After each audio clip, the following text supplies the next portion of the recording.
laboratory acids and bases. The acids used in a school laboratory are usually diluted.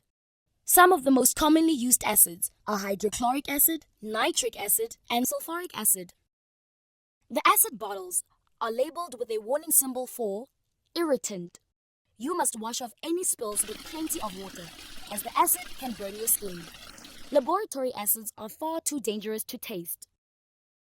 Hydrochloric acid is HCl in a water-based solution. Nitric acid is HNO3 in a water-based solution.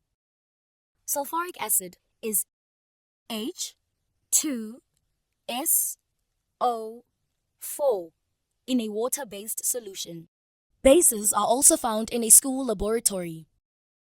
Some of the most commonly used bases are sodium hydroxide, potassium oxide, and sodium carbonate. Bases are also labeled with the warning symbol for irritant. Bases that dissolve in water are called alkalis. It is important to wash off any spills with plenty of water.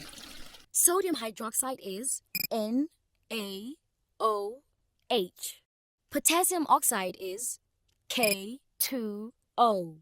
Sodium carbonate is Na2CO3. Concentrated acids and bases are both corrosive substances. They must be stored separately since any accidental mixing of concentrated materials will generate large quantities of heat and fumes. They can be stored in a ventilated cabinet with a containment tray to prevent any spillages. Need more help? Subscribe to our channel. Can't wait that long? Ask Masky to help you. Anytime, anywhere.